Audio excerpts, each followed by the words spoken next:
Dear students, welcome to Sia's digital classes. Today's concept we have t-test for difference of means. So let us check it out how this difference of means concept goes on under t-test. So whenever we have two means concept means values we have for mean values we have under t-test. So how the formula goes on and what are its degrees of freedom, how the null and alternative hypothesis will be framed, that all let us learn today. So the t-test for difference of means is the more common situations involving test for two means are those in which variances are unknown. So whenever variances are unknown, in such situations we'll go for t-test for difference of means. So if we assume that the distributions are normal and sigma 1 is equal to sigma 2 is equal to sigma. So standard deviations as normal distributions will consider here, and after that whenever we have both the standard deviations are the same, in such situations mostly we'll go for t-test for difference of means. So let us check it out that one. The pooled t-test, often called two sample t-test, we'll call it as two sample t-test, is used whenever like the situations will appear from normal distribution will consider and the standard deviations will be the same. So what happens, how the test statistics goes on for this two means, let us check it out. So test statistics is given by the following test procedure. T is equal to x bar minus x1 bar minus x2 bar, because the two means will have in the data. So x1 bar minus x2 bar minus delta divided by SP into root over 1 by n1 plus 1 by n2. So this is your test statistics for two means or difference of means we'll call. So this is your test statistics. Now let us check it out. What are they? How we have obtained all this? So degrees of freedom also will be there for t-test. So here our degrees of freedom is n1 plus n2 minus 2 degrees of freedom. Now what is sp square? How we'll obtain that one? Let us check it out, because we'll have s square we obtain we need here. So if at all we don't have direct values, we'll utilize this formula. So s square is equal to s1 square into n1 minus 1 plus s2 square into n2 minus 1 by n1 plus n2 minus 2. Check it out from here. We can remember degrees of freedom also. So whatever the denominator we have, the same degrees of freedom we have. So or if at all this information we don't have, that is direct variances are not available with us in the data. So if we have instead of variances, if we have values directly, that is x1 set and x2 set of data, if you have, through that also we can obtain our sp square. So how to do that one is, check it out. This is a formula: summation xi square minus x bar square, that is whatever the values we have, obtain its mean and then go for xi minus x bar whole square and do the summations. Then for the second set also the same thing. Second set we are considering as some yi. So yi minus y bar, that is obtain the mean for the second set also, that is y bar you obtain. Then do the differences and whole square you do, and take its summation, and now add up to the first set, that is entire this set you will frame summation xi minus x bar square plus summation yi minus y bar square divided by, anyhow you have sample sizes, divided by n1 plus n2 minus 2 you do. In this way we will obtain our sp square value. So this we can substitute in a t statistic and we can obtain our value for t statistic. So whenever we have sample variances, utilize the first formula. If you don't have the sample variances, go for the direct value whenever you have, that is the data directly. Whenever you have xi yi values, whenever we have, utilize the second formula and obtain our s square value. Now next, where x1 x2 are the means of the two samples, sizes n1 and n2, and s1 square s2 square are the variances of the two samples of size n1 and n2. So just now whatever we have substituted over there, that what are they have specified here.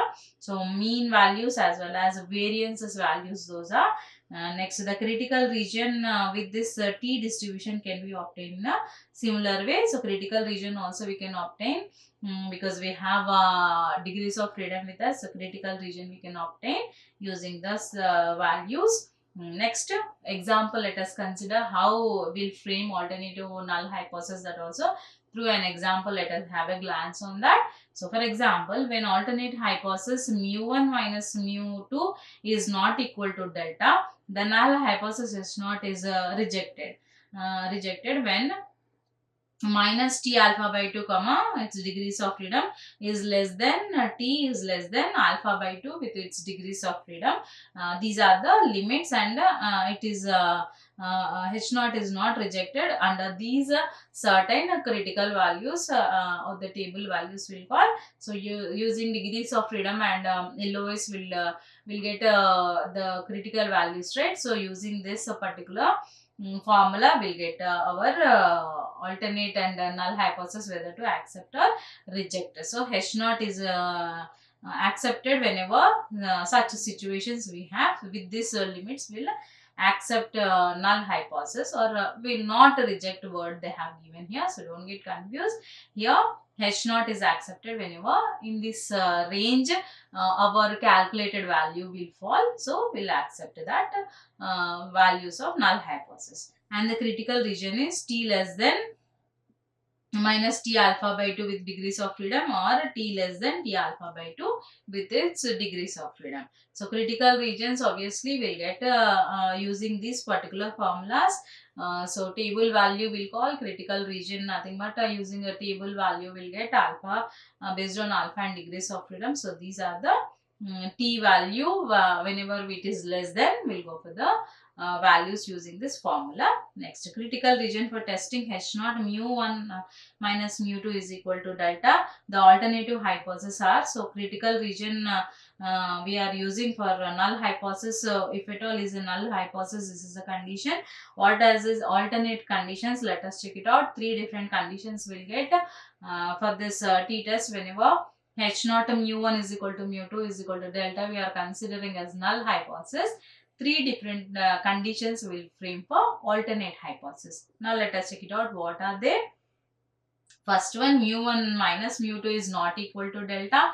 Yes, null hypothesis, alternative for null hypothesis is nothing but opposite to the null hypothesis. So there is equal to be considered. So here definitely not equal to will be the first condition.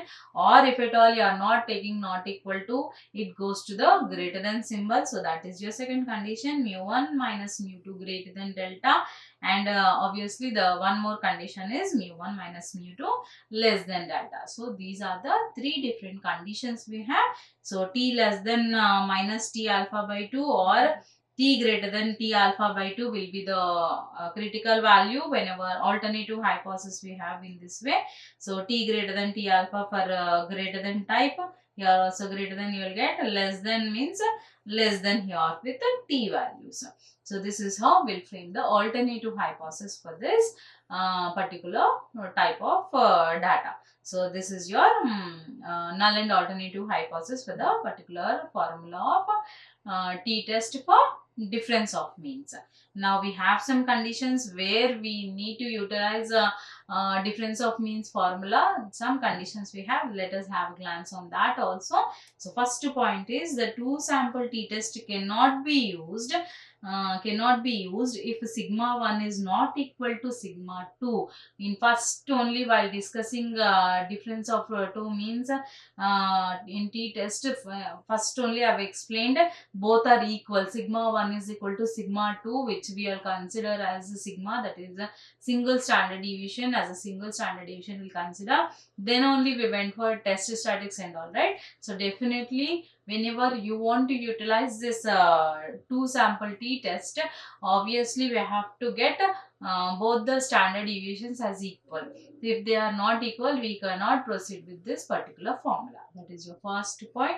Now let us check it out. The second point, the two sample t-test cannot be used for before and after kind of data. Yes, in the question, dependent samples will get like before treatment, after treatment. Check it out the previous videos, whatever we have done.